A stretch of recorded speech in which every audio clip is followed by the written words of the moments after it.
Welcome to another episode of Lead with Jeffrey podcast. I'm Jeffrey Hernandez, your host, and today I am incredibly honored to have in our studio three amazing students from Victory Charter Schools in Osceola who are here today to have a dialogue around the future proofing of education. We all know that currently education is at its crossroads. Students feel education is not meeting their needs. Teachers are teaching in the traditional way, in the way they were taught, and anticipate that students need to learn. And the world is changing in a place where students still have not developed the skills for what they're going to face. And as educators, we have a responsibility to prepare them for the world of tomorrow, unknown for all of us. Today, we'll be having the conversation around, from the student's perspective, do they feel that education is meeting their needs? If so, how? And if not, why? And what do they need to from our teachers, our principals, our educators, and their parents, and the world as a whole for them to be able to be ready? So I hope you're excited about it. Sit back, watch this podcast, listen to it. If you're just listening to it on an audio, and more importantly, take notes because we do need to make a change in today's world. So the three people that I have here today that are going to be inspiring us with this conversation, tell us a little bit about yourself, introduce yourself, and why do you think you're sitting here today? Well, I'm Andrea Rivera. I am the SGA president of Victory Charter School, and I am very happy to be here because I have had amazing opportunities to interact with my students, my teachers, my administrators, and I would like to be able to share that with everybody else and be able to connect on our journeys. Amazing. A president of your entire school. How does that feel? Well, it's definitely very challenging, but it's also a privilege to be able to do that because I get to see the perspective of different people and be able to speak on behalf of those people. How do you deal with your controversial conversations that happen as president with your administrators, with your teachers? Maybe you agreeing with your students and sometimes not agreeing with them. How do you deal with all of that pressure? So mainly, I always try to be able to represent everybody. So even if I agree with what they're saying or not, I always bring it as a subject with either the administrators or the students, no matter if I agree with it or not. Because what I want to do is to be able to have a smooth communication between the two. And always it's not going to work. So one thing I've definitely learned is how to be able to learn from my mistakes and learn from other people's mistakes to be able to make that communication more fluid. You know, my daughter is the vice president of her student council at her school. And one of the things I hear from her all the time is that I want to do more, but sometimes the adults don't listen to me when I tell them that we need more. How do you navigate that in your current position and in your current school? So I understand there are always boundaries, and I try to always reason with what I know is appropriate and what is not. And my principal, Ms. Rivera, is very nice and she's very understanding. She always points directly why we can't do something or what we can do. And we always try to work around what we can and can't do so that we can accomplish what we need to get done. You have a couple of months left in your presidency before you walk the stage in your graduation gown and you start a new life, right? What would you want your legacy to be under your presidency? If you had to think about what would you want all the students at Victory to remember you by during your time as president? Well, I want to be remembered by the adaptability that I was able to make because we've had a lot of challenges. We've had a lot of moving with the teachers, with the administrators. It's definitely been a hard journey, but definitely being able to be flexible and adapt and get things done is what's always most important. And you know, you have no idea how much that word is so critical to leadership because a lot of leaders across the world have a hard time being able to adapt to change, and change is inevitable, right? And one of our missions as, you know, Lead with Jeffrey is to empower leaders to be change agents, to really be able to go out there and change the world. And being adaptable is really critical. So I'm glad that that's a legacy that you're trying to work towards and a skill that you're developing because it's going to help you in your long life, you know, long term, right? Well, how about you? Tell us a little bit about yourself. My name is Louis Sierra, and I'm a student at Victory Charter School. I'm a part of the senior government, and I believe that I'm here because I feel like that I do make an impact on my school. I've been there for so long that I feel like I am a familiar face. I feel like I am a good example in my school. I feel like when I walk around, people actually do like listen to me. Teachers listen to me. I feel like my impact on the school is a positive one, and I feel like I do and I am going to leave a legacy at the school. What is the legacy that you want to leave? Being an overall good student, having a good heart, being nice to people, to be honest. I really am like, I'm more outgoing, but also very school oriented at the same time. I have a good like life work balance, I guess I would say. But yeah, I feel like that legacy of me just being myself, to be honest, is just what I want. Well, one of the leadership traits that a leader has to have is model through example what they want others to emulate, right? So for you to want to talk about being a good student and the importance of having a good heart and showing that through your leadership is very important. That in itself is not only a leadership trait, but a legacy that others can learn from in the future. Let me ask you a question. You definitely have to navigate a lot of peer pressure in that process, right? Because being different, taking the road less traveled at the student level, particularly at your age group, could sometimes be cruel, right? We could be subject to bullying. We could be subject to so many things. How do you navigate that? And have you confronted any of that? I mean, yeah, of course I have hang out with people, friends of people, like they've wanted to hang out or like do things that I'm not really comfortable with. And I just, keep it moving. Like I just put my head up and just keep walking. They'll call me like names, lame, all this and all that. But to be honest, it's my morals and whatever I'm going to do it. And if I don't confide with your things or things that you're going to do, it's just not me. So I'm not going to do it. And I just walk past and let it be behind me. And that's it. So staying strong to what you believe in and what you want to be remembered by and be like is what keeps you staying on track, right? Yeah. How about you? Tell us a little bit about yourself. My name is Sean Martinez. I'm a high school senior. And I just aspire to follow my dreams and move forward. I want to make the world a better place. And this is a great opportunity in the education system, especially seeing how me coming from a private system, it's always been very difficult to study and enjoy being in school. You were in a private school before being in your current school now? Yeah, Christian private school. And what change have you seen coming from a private school to a public school? Definitely a lot of things. The administration is definitely a lot better. It's a lot more organized, and the education itself is a lot more outgoing for the students. It's interesting because if you look at history among parent decision making, a lot of parents take pride in saying my child goes to a private school versus a public school. Mm-hmm. So you coming from a private school into a public school, what would be the perspective that you would want parents to take into account before making that decision? I'd say that depending on the situation, obviously there's for private schools, there's a lot of religion-based stuff. And I do understand that, but you really do need to make your effort into looking into the education and the system of the school before actually putting them in it. Because while the religion and while your morals might be there, your kid and your child won't be getting the education that they need. They'll just be getting nothing. And then in the future, they'll be left behind. And given that the parents are investing a lot of money in the private school because it is an expense above what the government already gives for their child, do you feel that in your experience from a private school, you got the return on investment for being in a private school and paying for it? For the religion part, yes. But as for my education, no.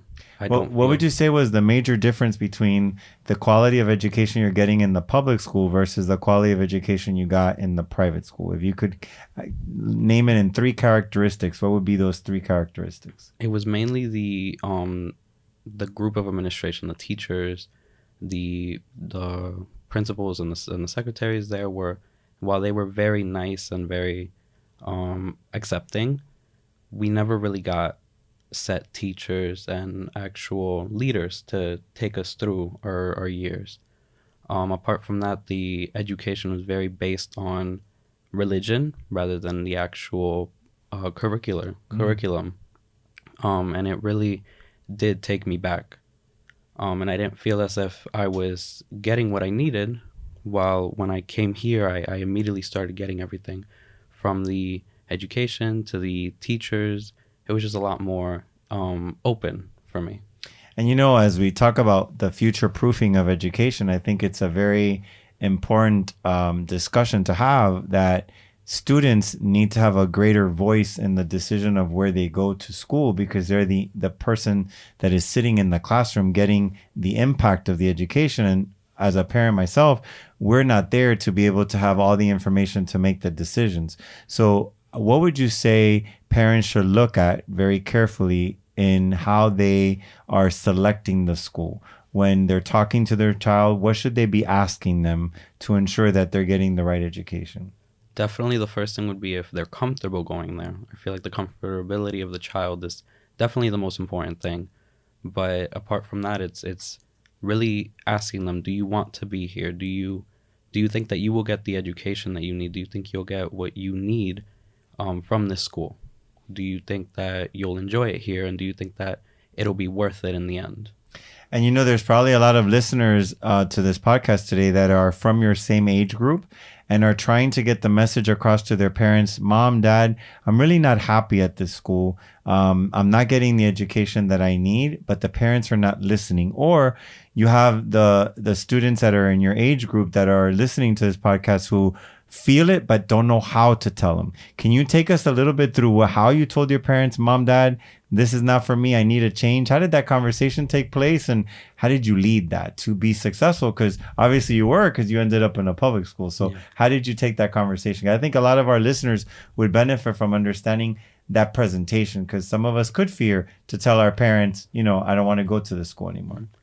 The truth is, I never brought it up. They saw it in my grades and my experience there. I was always very open to say that the religion part of stuff and all of that was very fun, and it was very educational in that sense. But as for the actual studies, I wasn't doing very great, and they saw that. And as they started to integrate themselves more into the system, they saw that this is not the right place. And then when they saw that, they talked to us about it, and we were like, yeah, no, this is not going well. This is not going to end. We're not going to end this in a very good spot. So it's better if we go somewhere else, if we go to a place where we really will end up getting the education that we need. And I think that a lot of people struggle to do that, but I think your education is what matters. You're the one that's studying, and you're the one that's building your future. And I don't think you should be scared of saying that, because it is in the end your future in your life. And if you were to give advice to that child, that student that is having these troubles, or sitting in a school, whether it's private or public, and they're not happy and they're having a hard time communicating that to their parent, how would you give them the advice to prepare for that conversation? What should they bring to the table? What evidences should they share with their parents if they don't have the luck that you did, that your parents saw it?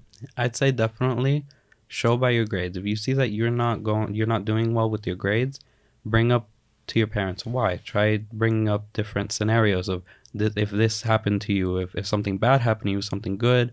Bring the pros and cons, and try to really sell that you're not doing well here and that you really need to change, because you need to show that you care about your education and your future. If you don't show that, then they won't take you seriously, and in the end they'll just think that, oh, you just want to go somewhere else because your friends might be there, or you might just like a certain culture better, and they might not care enough for that. But I'd say definitely show what you're struggling on and why. And they'll definitely listen to you. I think that for our listeners and viewers, that's a very important recommendation and advice that he's providing you, because a lot of students are sitting in classrooms today unhappy with the education they're receiving, potentially thinking, is this for me? Is it not?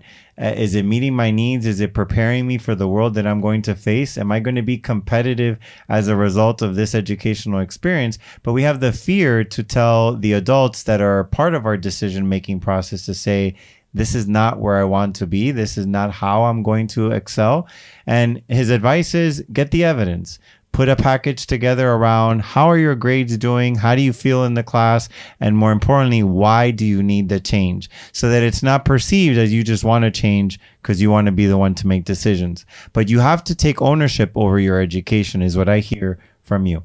Yeah, definitely. So what do you think about that? So as we go forward, future proofing of our education, it's going to require bold and innovative conversations between the child and the adults. How do you think you would handle a situation if you were unhappy with the place you were at? So I've been in similar situations. I continuously move schools every year because I especially struggled with my mental health and how I was being treated at the schools, especially surrounding like administration and teachers. So one thing that I was able to do is I got my logos. I got my evidence. I got my facts. I showed them my grades. I showed them how my teachers were treating me. I showed them how they weren't accepting my work. And then I also showed surrounding schools and what programs they have, what activities they do, what stuff they can bring to my education to further my career and to further my future. Another thing was being able to effectively communicate that to my parents, being able to feel the need to express it to them and feel free to do so.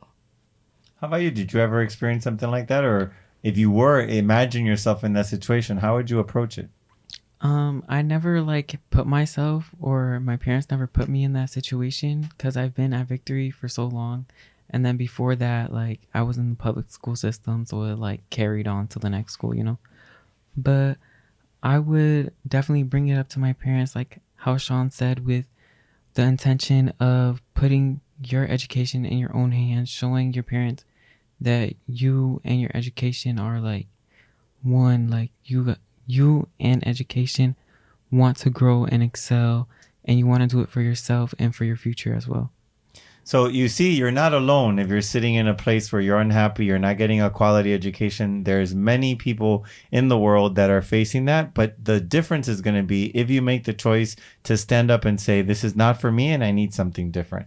And what you heard today is you should be encouraged to do so, because at the end, it's your education, it's your future, and you're the one that's going to have the results of whether you got a good education or whether you didn't. So education is changing. We're in a big crossroad right now. We are facing the battles of the current educational system, the future world that expects our students to be different, and how we're going about preparing them.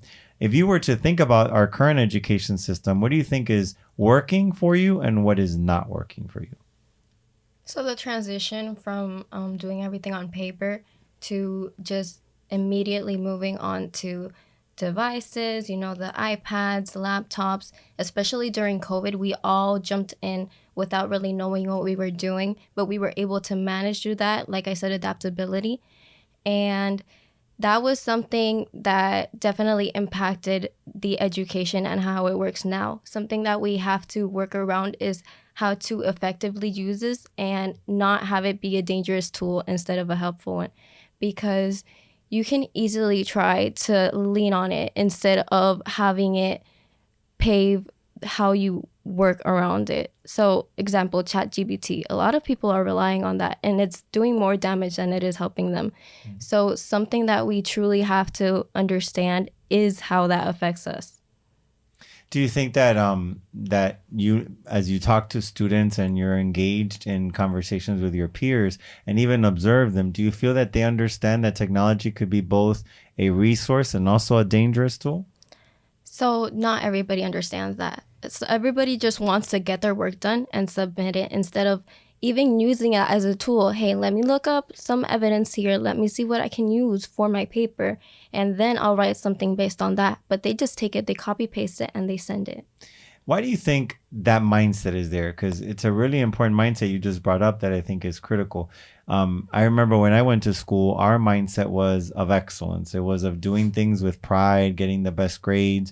We wanted to always strive to make people proud of the work we were doing, plus ourselves. Why do you think that mindset has shifted, and the mindset you're talking about right now is the one that most students are having?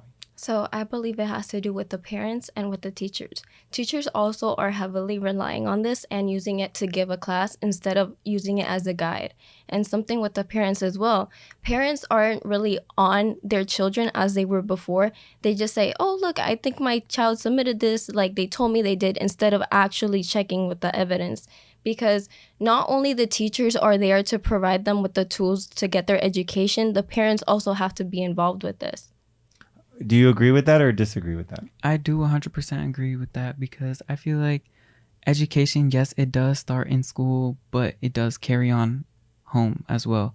Home situations are very much like alive in your brain, and that's your home. Like, you do homework there, school, all of that, it ties together. And I think that school is, wait, I just repeated myself, really.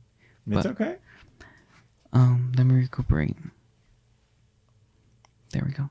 So I think children and home situations really go hand in hand, because if nothing is good in home and your parents are not on top of you and your schoolwork, you're just going to be like, okay, because you're just a child. You're not thinking about, oh, let me do this, let me do that, let me do my schoolwork. No, you're thinking of, oh, I'm going to have fun. But the parents, I think they need to help put fun into the school. Like what my parents did, they helped me like with my homework, really, by using activities and games and stuff and rewards, like positive reinforcement. And I think things like that really helped me excel in school. So I feel like they do go hand in hand. And then with the teachers that she was saying, like that they were using ChatGPT and all that, yes, I do believe that the teachers do have an impact on how students view school and schoolwork, because in other classes, yeah, you might seem more engaged, but that's because mainly the teacher. Some other classes, the teacher may be, like slouchy or lazy and just give like a lesson and then that's all. And then where's all that information? Where's the engagement to a student? Do you think that and as we move forward in planning a new educational system, because we know that we're currently in the crossroads of what currently is happening and what needs to happen, do you think that students recognize when a teacher really prepares for a lesson and when they don't? I think most of the time, yes, you can tell when a teacher does prepare for a lesson and when they don't, because when a lesson is well prepared, I feel like as a student, like I am being worked and I'm learning and I'm writing notes and taking things into consideration during that lesson. Then there's other lessons where I'm just bored there, like I don't want to be there, I don't want to soak up this information, so I feel like ChatGPT, teachers and all that is really tying all together. And to a student, hold on. Oh, if I can add to that. Yeah, of course. I feel like if you as a teacher are expecting your student to be there, to be present, to understand what you're doing, you have to give the same effort, because at the same time, it's your job, it's your responsibility. Like, it's the student's responsibility to come to school every day, to learn, to make sure that they're retaining the material. But it's your job as a teacher to make sure that you have effective ways for them to retain that material and make sure that they are getting the important information that they need from their lesson. If you were talking to a group of teachers right now, let's say you had 1,000 teachers before you and you were on stage with them, what would be the 3 things you would tell them about how they can empower students to be ready for the world of tomorrow? What would they need to change, or how would you inspire that change through your conversation? I think they definitely need to adapt to the current society and current technology, and all of that is something that they definitely need to adapt to. Because a big issue I see in a lot of teachers these days is that they're very old school. And I don't blame them for that, because everything has changed so quickly, especially because of COVID. But I do think that they need to adapt and learn how to use this technology for the better, because the students are already there and the teachers are just falling behind. And with the idea of ChatGPT and all that, I think it's okay to use it, but only as a template. Don't use it to just cheat and to skip the work, because I feel like that just ends up leading to more wrong than good. And as for the last thing, I'd say definitely engage a lot more.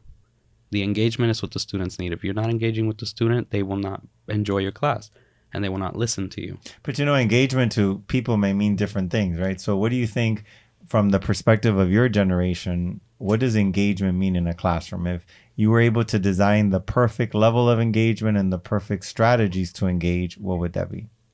I say definitely try to learn your students. Try to learn what they like, what they want, and bond with them rather than just having a theme at the beginning of the year and just leaving it at that. Because if the student doesn't like it, they're not going to want to learn with you. So something important is definitely learning the psychology behind interacting with the student and having that work and like that business, how do you say it? So basically it's how you interact with your student. You don't just give them a text and say, read that, and that's your work, answer the questions. It's better for you to be able to read it with them, take the phrases that you know are important, make sure that they understand everything. Because something that we might lose with all this change is our soft skills. Like, it's important to be able to interact with your students, make sure they understand, make sure they can explain it to you properly instead of just giving them work and not explaining it to them or not having them explain it to you in a way that they understand. Do you feel that there's a great level of independent time being allocated in the class too much, that to the point where it's hurting your engagement and your learning? So one thing I think in the future, they're definitely going to have more personal learning. Now that it's happening with Khan Academy, with Reading Plus, it's in a way like the students are learning at a pace they feel comfortable with, but is it really a pace that they can get all the education they need in the short time that they have in school? What type of skill sets do you think you would need 10 years from now? So if you were thinking about the workforce, the life, you guys are engaged in a lot of technology videos that show you what the world is going to look like from the trajectory of what you're seeing. What do you think are going to be those skill sets that teachers need to take into account as they're preparing their lessons to help students be competitive and ready? I think the most important thing would be communication. Communication is one of the most important things in your life. If you can't communicate, you're never going to be able to let out what you feel, what you want people to hear. And I think that's something that should be taught in the classroom. Definitely engage the students a lot more with each other so they can learn how to communicate despite their where they come from or what their beliefs might be. That's very powerful because some people can assume that communication is automatic. And it's not necessarily going to come natural to everybody. And communication socially may be very different than communication, for the everyday professional environment, right? And think about that. So how would you want that to be part of your daily routine in your class? If you were to tell the teachers how they should be engaging more that communication structure, what would you recommend to them? So something I use in my AP language class is that our teacher sits down with us. She reads the passages with us. She explains how to do that close reading. And it's knowing how to engage with your audience, knowing how to engage with your students, knowing why they act a certain way, knowing how to help them navigate through their learning experience, through the process that they go through. Because some students are more, writing, some are visual. It really depends how you can cater how you teach to how they learn. So I think for the educators that may be listening to our podcast today and listening to our students and their perspective from what they're seeing and what they're experiencing and what they're anticipating the future is going to be like, communication is a skill that we must take into account and integrate into everything that we do. So as you're planning your lessons, as you're planning your experiences for your students, think about how am I going to empower them to be better communicators in writing, in verbal, and more importantly, among themselves. Because you heard from them that sometimes that level of engagement may need to be structured a little bit more. As we continue the conversation about future-proofing education, what do you feel our students are needing to say yes to school and no to this mindset that school is not doing anything for them. As you interview students worldwide, you hear school right now is not really doing anything for me. It's not really preparing me for what I'm going to need to be wealthy and be financially stable. What would you say are those things that currently is needed? I think mainly the variety of the courses that we do take. I feel like a lot of them are very outdated. Give me an example. Excuse me. I think that especially electives, having the performing arts and then all of that stuff, it's very outdated. I feel like we should have more elective choices, maybe add finances into that, because we have an economics class, but it's half a semester. And I don't think that's enough for all of the information that you could learn in an economics class. Maybe doing taxes, learning how to make money efficiently, maybe business making, It's all of the things that don't really get taught in classes that should be teaching you those types of things. So like more real life experiences. Right. The problem I find with that is that here in Florida specifically, we have many different cultures coming in, especially in high school. So juniors, seniors, and they come from a completely different learning experience. So coming here and having to base all their learning on a statewide test, or even having to learn a completely new language and having to adapt to that, is an extremely challenging part to manage. Do you think that given the changes that are happening with how people access learning, so for example, some people learn from TikTok, some people learn from YouTube, some people learn from Instagram Reels, some people do their own research through the many resources that are available. How do you think the mindset of our current sixth graders, for example, worldwide, will be when they get to ninth grade around how they want to be educated? If you think of a sixth grader right now, which is in the next 3 years going to go through a major shift in education, when they enter ninth grade, how do you think they would want education to be like?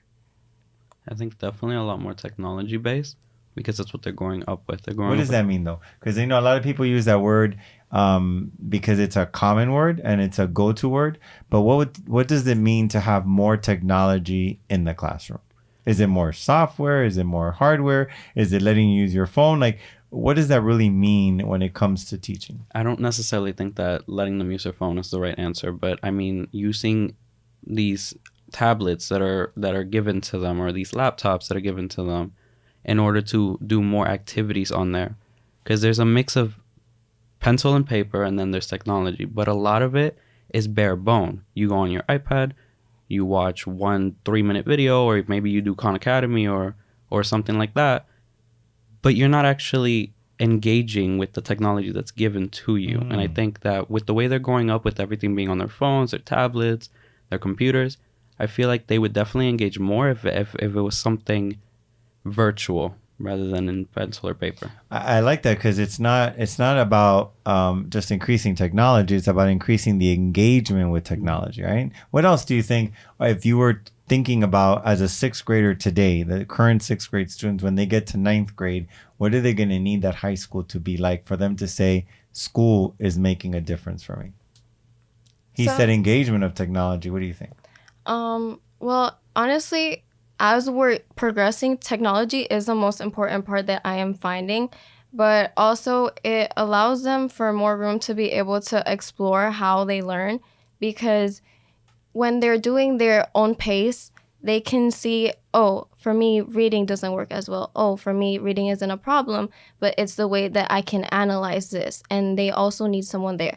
So having to go to school is amazing. Having that part of having a teacher where you can ask the questions is good, but also being able to teach the teachers how to interact with the technology is an important part, because I feel like students are more advanced in that part than teachers. And definitely being able to interact with the work that they're saying. Mm-hmm. So even this, where we learn how to interact in a business way, but how are we going to apply that to real life? Here we had the opportunity to talk to each other and to learn how to effectively communicate, which is kind of hard because we've never really had this, right? Because soft skills is something that we're still kind of building, and it's something that we should probably focus more on. Let me ask you, when you think about the fact that technology is now being utilized as a means to provide a social media platform for human beings to monetize their expertise and their skill sets, right? Do you feel that school is preparing you to utilize that vehicle to have financial stability and wealth? Not at all. No. No? And then what sources are you using? So if school is not the one, so that our educators are understanding the importance of it, what sources do you go to get that information since school doesn't provide it to you? You have to go online a lot. What I've done is I've gone online and I've seen all these successful influencers and stuff and how they've done it, what they have done to gain their fame and their popularity, and what they have done in order to get to where they are. And you kind of learn from their steps, but you turn it into your own process. And so if you had to think about how we could bring that to the school level, because the challenge you have with going online and listening to influencers is some of it may be true and some of it may be staged, right? Because the real story may not always be the one that you're listening to. So as we try to future-proof our schools, what would you see as a possible way that we could bring that same concept to a classroom? I think there's already a process. There's a set process that you follow in order to get to where you want to be. And it's the basis to it. So you go through that base process and you make it your own in a way where you learn how to maybe edit your own things or come up with your own ideas. Build those skills in order to get to where you want to be in the future. So do you think if we were to take let's say one of the courses from Grant Cardone, right, the way he does the courses on real estate or making money, and that be the image that people have in the school when you have teachers providing that same experience, do you think that the students would find school more as a pathway to learn? Yes. I do believe that they will want and engage with that class because it is mainly like not selling you something, but like it is engaging you. There you go. It's engaging you and you want to go do that. If someone was looking to be an influencer like you, Sean, they would want to go and take that class. They would want to go put their effort, money, and time in that class. Well, to be honest, as the world is changing, I don't think it's even any more about being an influencer. I think it's actually an essential part of the way you're going to be able to conduct business in life, right? Because right now there's a lot of business owners that, like myself, did not engage in social media, were not part of it, and are finding that now it's a necessity to be able to position your business or your school, your product, whatever it is that you're doing in the eyes of the consumer. Because right now, does anyone actually read a newspaper? Or most people are scrolling up and down and they look at things, and that's how they get attracted to what's out there and what's available. So a class similar to the courses online that we get from influencers would be a way to make school more relevant, is what I'm hearing. Mm-hmm. Yeah. What do you think?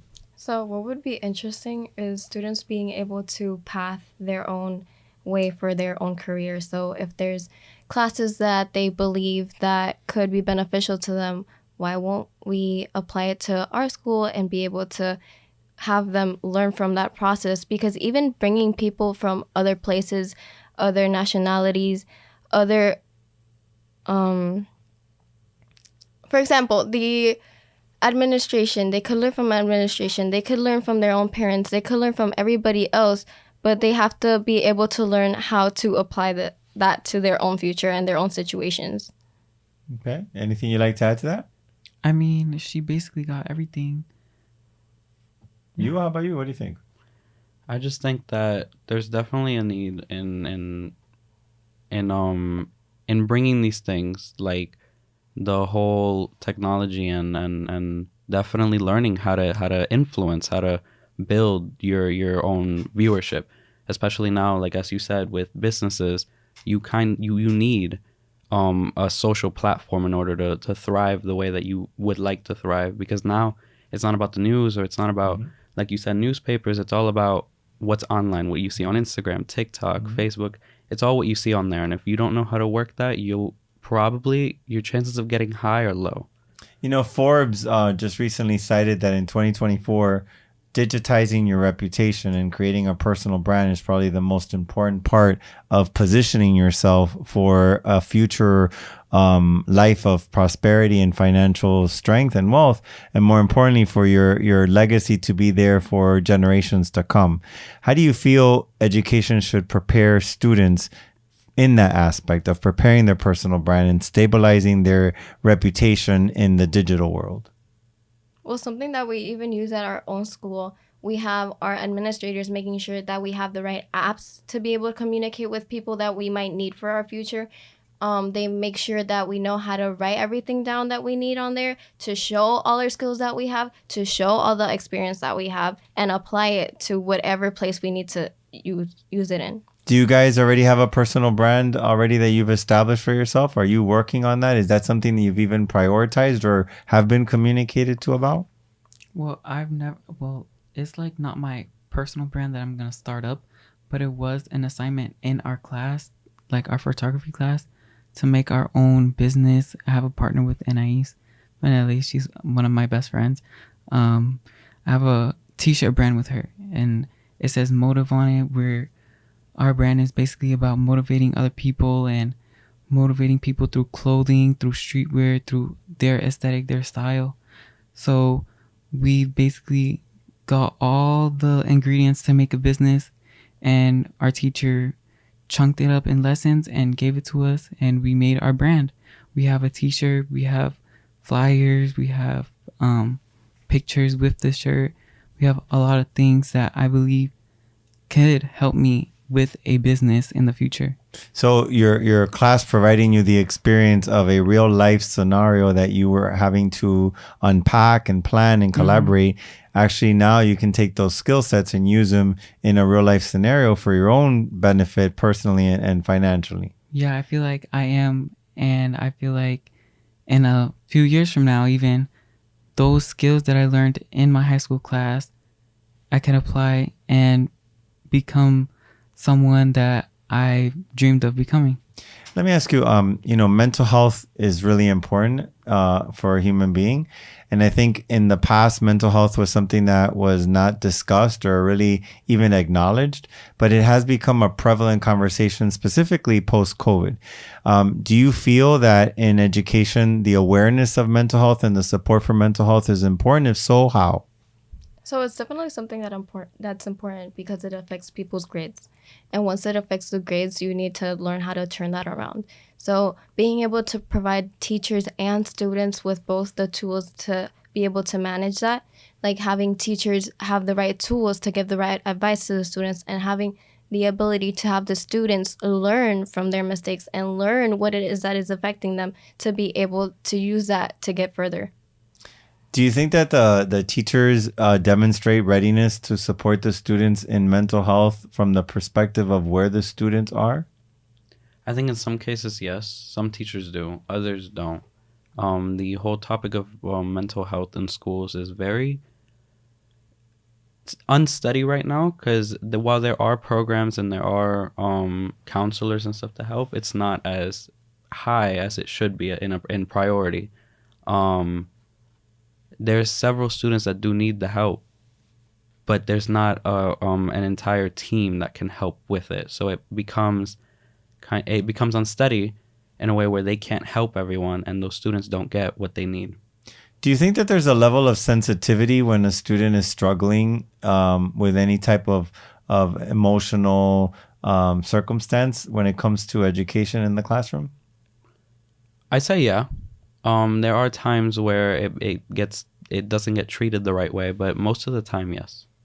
Do you feel that people in education, particularly at the classroom level, are being sensitive to the different things that children are confronting on a daily basis as they are educating them academically?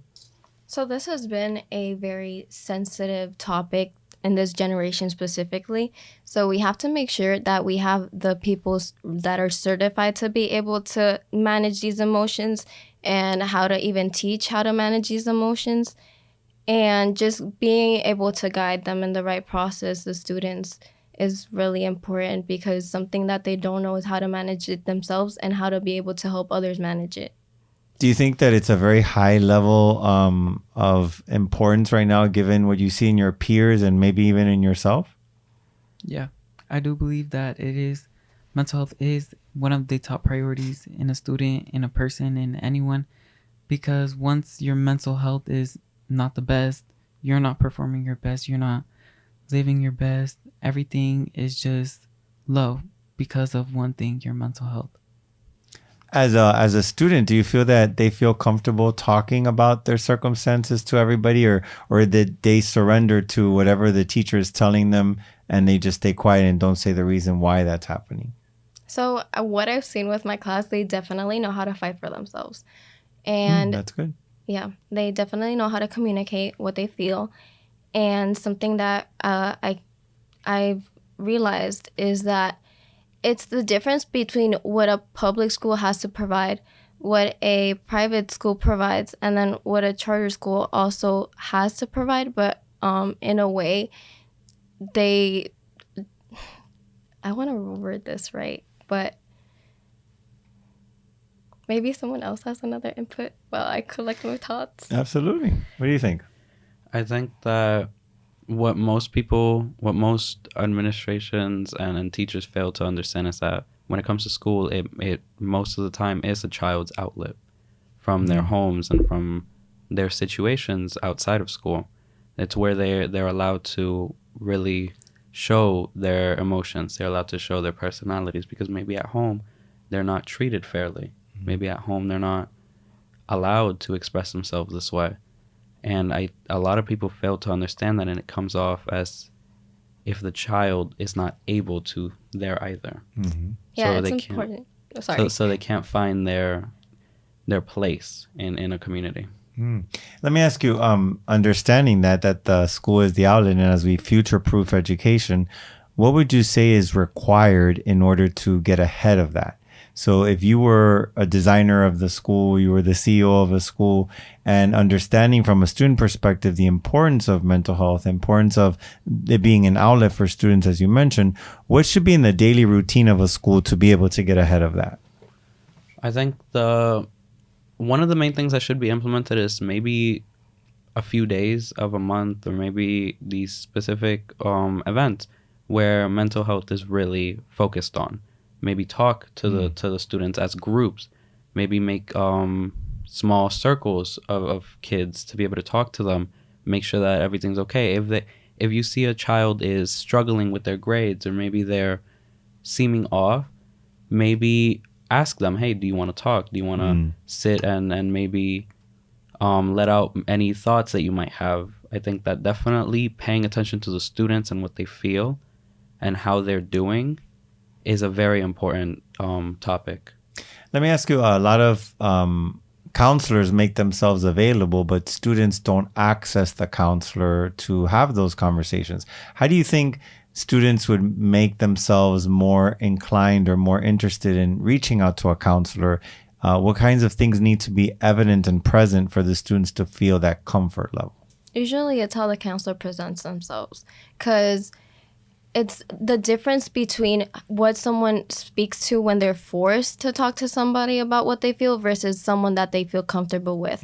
Personally, I've had situations where I've been able to express myself to administrators because I feel that there's someone safe that I can talk to that can deal with my situation. But with a counselor, they can probably tell me what they think that can help me, but not really get anything done. So if you were talking to counselors, which they may be part of the audience that are listening to you, what advice would you give them as to how they can connect best with the students to ensure that students see them as a resource when in trouble? Probably speak out more to students. Learn how it is that they interact with each other, interact with other people, other teachers, and learn how you can base your conversations and your interactions with the students based on what they live on in their daily lives. Anybody else would like to add to that? I'd say definitely show that you're willing to listen, because a lot of students don't feel as if any adult or even other students are willing to listen to what they think, because they feel as if they'll make fun of them, or they'll think that, oh, it's just in your head, or it's just you. And I feel like counselors should definitely make it known that, hey, I'm here to speak to you. I'm here to listen. And it's not always about speaking. if they just need them to listen, they can just sit and listen, because I feel like that's what a lot of kids do need. They need someone to listen rather than lecture. How about you? I personally believe that it is, yes, the counselors, but it also could be the students. Sometimes students, follow the leader. They'll be like, oh, I don't want to go to the counselor, all this and all that, or the counselor is lame, when in reality they do need to go see someone, they do need help. And I feel like other people are putting the counselor down when students actually need the help, but they won't go to the counselor because of situations like that. Then plus the counselors, yes, they do need to learn more how to speak to students, how to engage with students, how to compel them to come and talk to the students and have that trust, that one-on-one trust with someone.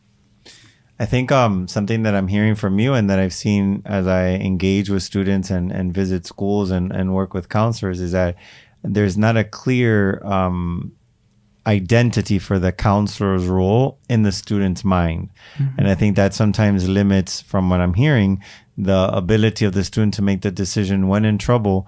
I have the counselor as a resource to reach out to them.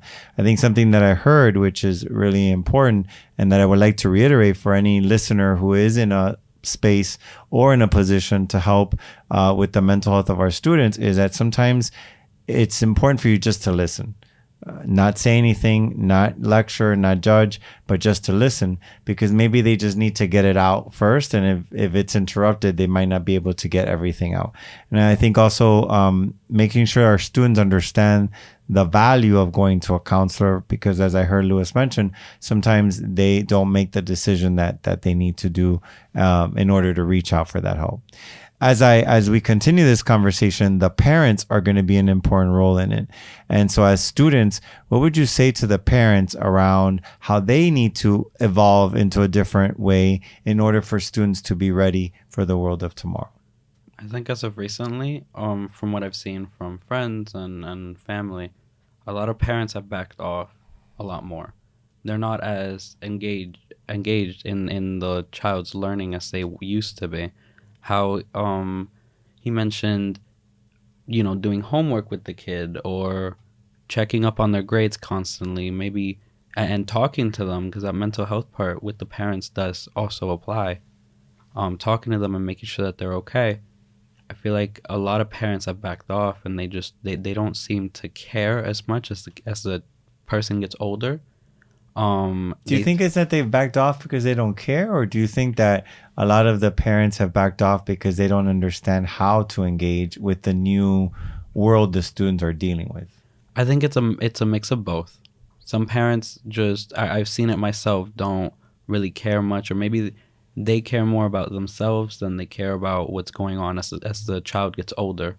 And then another part of it is also not understanding, because a lot of it is technology based, and parents might not understand what goes on through a phone or maybe on a computer, or a lot of the work now is virtual. But even the relationships among students and what you're dealing with, the peer pressures, the judgments, the expectations are different than when your parents went to school and what they were dealing with, right? So what would you tell the parents? I would tell them that it's important for them to be there for their child, even if they have work, if they have a situation where they can't always be there, at least try to make room to be at least at an activity that they do, to listen to them with what they need, and make sure you talk to their teachers, make sure you see how they are in the classroom, how they interact with other people, because most of the time, students' mental health doesn't go unnoticed, but it depends who it gets noticed by to be able to get them that help that they need. How about you? I personally believe that parents, they do need to not learn with the student, but be guided with the student. There you go. To help them along the journey, because of course, older people know more, they're wiser. They can help their child become more successful in whatever they're doing if they're by the side. So be a thought partner to the student? Yeah. You think? Do you think that the parents should be engaged in the same learning as the student as they're going through the process? Yeah, I do. I do believe that education on both sides, really would help me. Like if my parents were here, they would probably like help me with these answers. Do you know what I mean? Mm-hmm. They would probably help me level up in my words, or like those are just like some examples. But we're talking like successfully or for your future. They were there. They been through what you've been through. They can help you pass on and be successful and have a bright future. You know, as a student for students, you have an opportunity to empower the world through this podcast and give students a perspective that maybe they have not thought about themselves. If you were giving an advice to the students of the world on how to make sure that they are optimizing and embracing their readiness to go to a new world that they don't know and future-proof the world for themselves, what would that advice be? To not surround yourself with past expectations or expectations of other people's, but rather allow yourself room to grow. Because once you're shadowed by all these expectations, you won't have room for yourself to see what kind of personality you can develop or what type of person you can become. How about you? I'm not ready with my answer. Okay, we'll come back to you. How about you? Something that I'm still struggling to this day is to not hesitate. If you have dreams, if you have things that you aspire, just go for them. Whether you don't make it right now or make it in the future is up to how you manage it. But you will make it one day. What I like to go by is you won't fail unless you give up. There will always be success in the end as long as you go for it. So I think something that's really important in what you're stating is that it's okay if you don't have it all figured out in the moment, right? It's Right. As long as you're working to figure it out, right? Did you get your answer together? Yeah, it was kind of like his, but I was gonna say my senior quote. It was, "Don't wait for your opportunity, make it." Don't wait for your opportunity, make it. Can you elaborate on that? Like, let's say, oh, I wanted to, I don't know, buy a chair, and it was not sold. I mean, it was sold out, and you waited for the opportunity. Maybe they'll have one in the back, but they never seen it. You make your opportunity. You go to the store, make sure it's sold out. You ask, you see, you engage with what you want. You don't just sit there and wait and just let time pass by. If you could go into the future 10 years from now and see an educational school, a classroom, and instruction taking place, what do you think you would see in there 10 years from now? Something people always notice first are the failures, or what is that this school is failing in to be able to grow. Or even you see the new improvements that they have that you didn't have back then. Because adults will always say, oh, I didn't have that back then. I didn't have all the stuff you guys have. Because the world's always evolving and we always notice these new growths and want to grow along with it. So if you would go 10 years from now, you would think in a classroom, you would see things that are very different. How about you? What would you see? What do you think you would see? I think I would see very much like different everything, like technology, students, teaching styles, people, nationalities. Well, not new nationalities, but you know what I mean? Like new people coming to America and stuff like that. How about you? Definitely a lot of different things. A lot more updated systems. Teaching methods would be very different, and even the students and the way they propose ideas and they propose themselves into learning might be completely different than what we have now. Whether it's negative or positive, it would be completely different from now. Yeah. Well, first of all, on behalf of LWJ, Jeffrey, I want to thank the three of you for coming out today. I think that your perspectives on the topics we've discussed are going to be really empowering for educators, for parents, for students, and more importantly, for people to take a moment to sit back and think that we have to look at education and how it's delivered differently if we're going to meet the needs that you have and that the future will have. I think sometimes we're still trying to put a triangle inside a box and not realizing we just got to get rid of the box and redesign it, because the world is different and everything is just happening at a very fast pace. And unless we do that, we're failing to prepare the future of this country, which is you. I think that the three of you have been an example of everything we would want in students and more. You definitely are demonstrating, just in how you had the conversation today, that you have power and that you are well equipped to make the change that this country needs. And I celebrate you and commend you for. For you, the audience, the listeners that are here with us today, the viewers, I want to say thank you for joining us. But I want to make sure that you leave this podcast with very important information that our students, the individuals that we do everything for each and every day, are sharing with us. One, as educators, we must become more engaged with knowing enough about our students to be able to teach them, to be able to be there for them, and to empower them to be their greatest. We also have to understand that the world has changed, that what they need in the future is not what we're currently providing them, and that we need to adapt our instructional methodologies, our instructional programs, and even the courses that they're taking to make sure that they leave when they walk across that stage with the tools that they need to be empowered to make the right decisions and be competitive to yield the results that they're going to need in their life, to be able to position a life of financial and personal stability and wealth so that they can have a prosperous life. We also heard from them that we can't judge everything from our seat. We cannot think that just because they're getting bad grades or not paying attention in class or not turning in their work, that it's because they don't want to. We need to care enough sometimes to ask the question, is everything okay? What's wrong and how can we help you? We also understood that just giving them a technology device is, in their perspective, not preparing them for the world of technology.